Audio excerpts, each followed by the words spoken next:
27 तारिख दिन यह पालन करा सर्वोपरि बलभद्र जन्म मध्याह्न समय होइथवारु जो दिन मध्याह्न को पूर्णमी थो से दिन ताहा पालन हवा विधेय। श्री जगन्नाथ।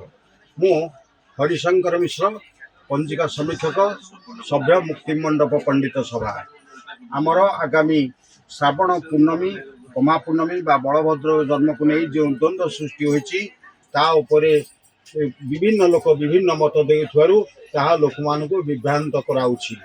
एठारे स्पष्ट करदेवा उचित हुए जे पंचांग ज्योतिष शास्त्र अनुଯାयी गणना करा जाए एवं कौन पर्वपर्वादि आदि मध्य धर्मशास्त्र व्यवस्था अनुଯାयी निर्णय करा जाए। आमर आगामी 27/8/2026 तारिख दिन सकाळ 9टा 9 रु 28/8/2026 दिन 9टा 39 पर्यंत पूर्णमी तिथि व्याप्ति होउथवारु केउ दिन बलभद्र जन्म पालन हेबो ताहा लोकंकु निश्चित भाव में द्वंद्व पकाई।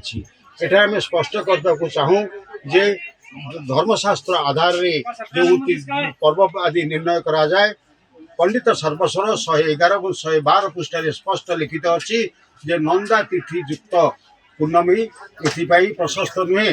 नंदा तिथि हूँ प्रतिपद तिथि तेणु 27 तारिख दिन यह पालन करा सर्वोपरि बलभद्र जन्म मध्याह्न समय होइथवारु जो दिन मध्याह्न को पूर्णमी थो से दिन ताहा पालन हवा विधेय। 27 तारिख दिन पूर्णमीर एकनिष्ठ पार्वण श्राद्ध से दिन संध्या बेलू पूर्णमीर चंद्र पूजा करा निर्णय करा समस्ते ग्रहण करने उचित एवं 28 तारिख दिन उदयती पर्व को नहीं श्री जगन्नाथ मंदिर जो पालन करा आम आहरी स्पष्ट करदेवाक चाहूँ जे आमर उत्कले भौरी श्रीक्षेत्र भौरी 2 दिन पालन करा जाए जो दिन दशहरा पर्व पालन करा जाए तत्पर तिथिर व्याप्ति नहीं श्रीमंदिर में आयुध पूजा करा जाए।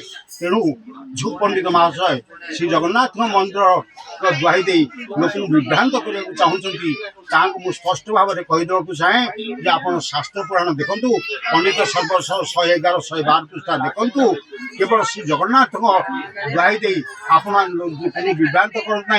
जगन्नाथ होती जगत ठाकुर लोक मनर ठाकुर लोक भावावेग ठाकुर से केवे कौन निर्दिष्ट भाव में कौन व्यक्तिगत लोकर संपत्ति नुहति। तेणु समस्त जेहेतु श्री जगन्नाथ प्रति विश्वास अच्छी आम निश्चित भाव में से विश्वास को अटूट रखीचु। अपरपक्षे आम जो पर्वादि पालन करा जाए ता निज सहित समाजर राज्यर राष्ट्र मुख्य से प्रार्थना निहित रोथुआरु आमे जदि कौन अशुभ बेड़े अधीन कौन पर्व पालन करवा ता समस्त क्षति साधन करिवो। आमर रक्षाबंधन अच्छी